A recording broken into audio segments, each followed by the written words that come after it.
ጤና ይስጥልን ውድ የመረጃ የዩቲዩብ ገጽ ተከታዮችና አድማጮች እንደምን አላችሁ? ለዕለቱ የተመራረጡትን አርዕስተ ዜና ወደ እናንተ ይዘን ቀርበናል። በቅድሚያ ዋና ዋና አርዕስተ ዜናዎች ወደ እናንተ ይዘን እንቀርባለን። በቴህራን የተሰሩ የኢራን ተዋጊ ጄቶች ስራቸውን ጀምረዋል። ምን አይነትስ ናቸው? ከሌሎቹ ዓለም በምን ይለያሉ? የሚለው የዜና ጥንቅራችን አንዱ አካል ነው። ከኢራን ጋር የነበረው የተኩስ አቁም ስምምነት ቢያበቃም አሜሪካ ከኢራን ጋር ትወያያለች አለው ፕሬዝዳንት ትራምፕ። የአሜሪካው ፕሬዝዳንት ዶናልድ ትራምፕ ኢራን ድርድር እንዲቀጥል ጥያቄ ማቅረቧን ገልጸው አሜሪካ ይህንን ውይይት ለመቀጠል መስማማቷን አስታውቀዋል። በዚህም ጉዳይ በዜና ጥንቅራችን አካተናል። የአሜሪካ የጦር መሳሪያ አቅም በጥርጣሬ ውስጥ የከተተው ክስተት። ኢራን በአሜሪካ ከተደበደበች 24 ሰዓት ባነሰ ጊዜ ውስጥ በባቡር ሀዲድ መስመር ላይ በፍጥነት መጠገን ችላለች። ይህ አዲስ የኢራን ቴክኖሎጂ ከየት መጣ? ብዙዎችን ዓለም እያነጋገረ ነው። በዜና ጥንቅራችን አካተነዋል። አሜሪካ ከኢራን ዘመቻ ማጠናቀቂያ በኋላ ኤፍ-22 ራፕተር ተዋጊ ጀቶች ከእስራኤል አስወጣች። የአሜሪካ አየር ኃይል ከኢራን ጋር በተያያዙ የጦር ዘመቻ ምክንያት በደቡብ እስራኤል የሚገኘው ኦቫድ አየር ማረፊያ ላይ አሰማርቶ ከነበረው ከ10 እስከ 12 የሚገመቱ ኤፍ-22 ራፕተር የራዳር መመከኛ ስውር ተዋጊ ጀቶች መውጣታቸው መጀመራቸው ታውቋል። በዜና ጥንቅራችን አካተናል። በኢትዮጵያና በሱዳን መካከል ስላለው ሁኔታ አንድ ምሁር የጻፉት በጸጋ አማረ የቀረበ አንድ አዲስ ዳሰሳ ጥናት አቅርበዋል። ይህ የሆነው የሱዳን ጦር በአልፋሽጋ የወሰደው እርምጃ በኢትዮጵያ ምዕራባዊ ድንበር ላይ ያሉትን ወቅታዊ ስጋት ዳስሰዋል። ሱዳን በታህሳስ 2020 አልፋሽጋ የፈጸመችው ወረራ የኃይል ሚዛን ሲዛባ ድንበር ለማስከበር የሚደረግ እንቅስቃሴ መሆኑን ጥናቱ ያብራራል። በዚህም ጉዳይ በዜና ጥንቅራችን አካተናል።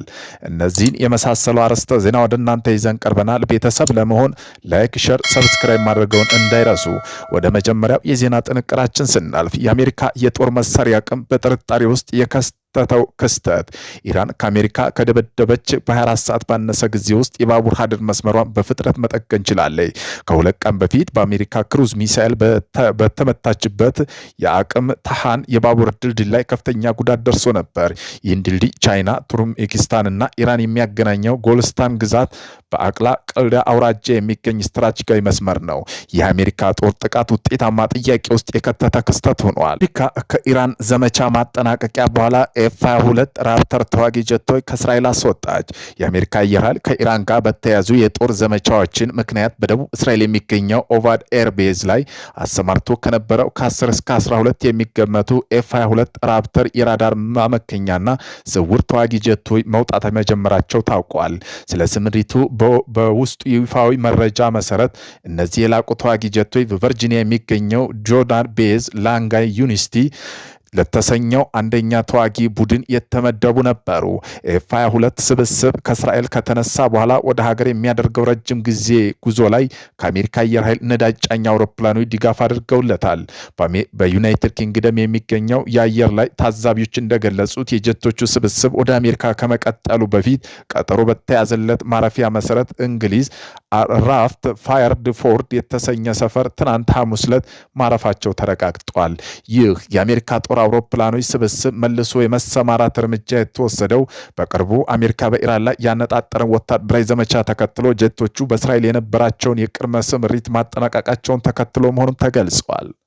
በቴህራን የተሰሩ የኢራን ተዋጊ ጀቶች ስራቸውን ጀምረዋል። ምን አይነቶች ናቸው? ኢራን በሀገር ውስጥ በርካታ የጦር ጀቶችን አምርታለች። አብዛኛዎቹ 1979 አብዮት በፊት የተገኘው የአሜሪካ ኖርዝሮፕ ኤፍ-5 የተመረቱ ናቸው። ዋና ሞዴላቸው ኤችኤኤስ ኮዋሰር እና ኤችኤስ ስኮየር እና ኤችኤስ አዘርካሽን በጣም የታወቁ ነገር ግን ያልተረጋገጠ ኳራል 313 ያካትታሉ። ኤችኢኤስኤ ኮዋሰር በ2018 የተዋወቀ ሲሆን ይህ የላቀ አራተኛው ትውልድ ተዋጊ ጀት ነው። ኢራን 100% በሀገር ውስጥ የተሰራ እንደሆን ትናገራለች። ምንም እንኳ ገለልተኛ ባለሙያዎች በአሜሪካ ኤፍ-5ኤፍ ላይ እጅግ የተመሰረተ እንደሆን ቢገነዘቡም የመስታወት ኮፕቲክ እና ዲጂታል የመረጃ ኔትወርኮች ላይ የላቀ ራዳር አላቸው። ኤችኢኤስኤ ሳቄህ ይህ አዛራክሽ ሁለተኛው ትውልድ ሆኖ የተገነባ ሲሆን ባለአንድ መቀመጫ ተዋጊ ለመጀመሪያ ጊዜ የተሞከረው በ2007 እንደ አውሮፓ ለመቆጣጠር ነው። ሁለት ቀጥ ያሉ ማረጋጊያዎችና የተሻሉ የሞተር ቅበላ ያሉት በኢራን የተገነባ F5 ተዋጽኦ ነው። HASA አዛራክሽ ደግሞ የኢራን የመጀመሪያው የሀገር ውስጥ የተመረተ የውጊያ ጀት ሲሆን በ1997 የተጀመረ በዋናነት እንደ ቀላል ተዋጊ ሆኖ የሚሰራ ሲሆን በመሰረቱ እንደገና የተገነባና በአካባቢ የተመረተ የኖርዞሮፕ F5 ታይገር 2 ስሪት ነው። ኤኦ ኳሰር 313 በ2013 እንደ ሀገር ውስጥ የተገነባ ስውር ተዋጊ ተብሎ የተከፈተው ፕሮጀክት እንደ ሰው ሰራሽ አውሮፕላን አዋጭነት ላይ ከፍተኛ ጥርጣሬ ገጥሞታል። በቅርብ ዓመታት ውስጥ ኢራን ዲዛይኑን ወደ ባህር ኃይል ሰው አልባ የውጊያ አየር መንገድ አስተካክላለች። ሁለቱ የተሻሉ ጀቶች አሁን ላይ ስራቸውን ጀምረዋል። ከኢራን ጋር የነበረ የተኩስ አቁም ስምምነት ቢያመቃም አሜሪካ ከኢራን ጋር ትወያያለች አሉ የአሜሪካው ፕሬዝዳንት ትራምፕ። የአሜሪካው ፕሬዝዳንት ዶናልድ ትራምፕ ኢራን ድርድር እንዲቀጥል ጥያቄ ማቅረቧን ገልጸው አሜሪካ ይህን ውይይት ለመቀጠል መስማማቷን አስታውቃለች። ይሁን እንጂ ፕሬዝዳንቱ በማህበራዊ ትስስር ገጻቸው በወጡ መግለጫ ከዚህ ቀደም የነበረ የተኩስ አቁም ስምምነት ማብቃቱን አውጀው አሜሪካ አቋሟን ለኢራን በግልጽ ማሳወቋ ተነግሯል። የትራምፕ መግለጫ የተሰማው በሁለቱ ሀገራት መካከል ለቀናት የዘለቀው ተከታታይ ጥቃት ልውውጥ ተከትሎ ወታደራዊ ውጥረት እጅግ በተባባሰበት በአሁኑ ወቅት ነው። የኢራን ባለስልጣን ፕሬዝዳንት ትራምፕ አስተያየት እስካሁን በይፋ የሰጡት ምላሽ የለም። በሱዳንና በኢትዮጵያ መካከል ያለውን ውጥረት የቀረበ አንድ አዲስ ጥናት ተጽፏል።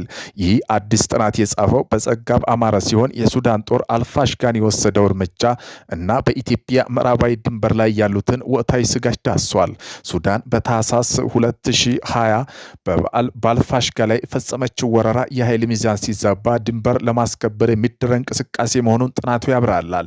ለዚህም ሱዳን የነሐሴ 19ኛው 2000 የእንግሊዝና ኢትዮጵያ ስምምነት እንዲሁም ኢትዮጵያ በህገ ወጥነት የምትገፋው የ1900 የጊዮን መስመር ምክንያት ታቀርባለች። በትግራይ ጦርነት መጀመሪያ ምክንያት አማራ ታጣቂ አካባቢ መውጣታቸውን ተከትሎ ሱዳን በፍጥነት መሬቱን ተቆጣጥራ በ2021 አንድ ማብቂያ ላይ ቀጠና 95% የሚሆነውን ቦታ ወስዳለች።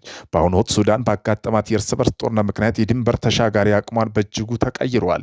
የሱዳን ጦር ከአርኤስኤፍ ጋር እያደረገው ባለው ጦርነት መጋቢት 2026 ከብሉ ናይል ክልል ኩርሙክ ከተባለች የድንበር ከተማ አጥቶ የነበረ ቢሆንም ከሐምሌ 8 ወደ 2026 መልሶ መቆጣጠር ችሏል። ይሁን እንጂ የሱዳን ጦር የማጥቃት አቅሙ በግብጽ የድሮን ድጋፍ፣ የስለላ ቅንጅት፣ የጦር መሳሪያ አቅርቦት ላይ የተመሰረተ መሆኑን ጥናቱ ያመለክታል። ግብጽ በአካባቢ የራሷ የንግድ መስመርና የናይል ተጽዕኖ ለማስጠበቅ ስትል የሱዳን ጦር እየደገፈች ትገኛለች። ከመደበኛ ጦርነት ይልቅ ከኢትዮጵያ ደህንነት ጋር አፋጣኝ ስጋት የሚደቅነው በሱዳን ጦር ጎን የተሰለፈውና ከህወሓት ጋር ግንኙነት አለ የሚባለው አርሚ 7 የተባለ ኃይል መሆኑ ተጠቅሷል። አዲስ አበባን ይህን ኃይል ከኤርትራና ከአማራ ፋኖ ታጣቂ ቅንጅት አለው ከምትለው ጽምዶን ከተባለ ሰፊ ጥምረት ጋር በማያያዝ ትመለከተዋለች። በግንቦት 2026 የኢትዮጵያ መከላከያ ሰራዊት ለውጭ ዲፕሎማሲ ስለ ጽምዶን ስጋት ግልጽ አድርጓል። የአሜሪካ መንግስትም በሰኔ 2026 ባወጣው ፒስ ኤንድ ሱዳን አክት በተባለ ህግ ላይ አርሚ 7 የመሳሰሉ ድንበር ተሻጋሪ ታጣቂዎች ጉዳይ ላይ በልዩ ሁኔታ ማካተቱን የጉዳዩ አሳሳቢነት ያሳያል። ጥናቱ በመገባደጃው እንደዳሰሰው ከሆነ የሱዳን ጦር ተዳክሟል በሚል ኢትዮጵያ ስጋቶች ችላ ማለት የለባትም። የሱዳን መደበኛ ጦር ድንበር ጥሶ የመግባት እድሉ ጠባብ ቢሆንም ኢትዮጵያ ውስጥ የውስጥ አለመግባባቶች ከሰፋ ሱዳን መንግስት አርሚ 7 የመሳሰሉ ተኪ ኃይሎች በመጠቀም ጥቃት ሊሰነዝር ይችላል። የሱዳን ጦር ሜክ ድክመት ስጋት መጥፋት ሳይሆን ጥቃቱ አሁን ላይ ከታንክ ይልቅ በተተኪ ኃይሎች በኩል ሊመጣ እንደሚችል አመላካች ነው ሲል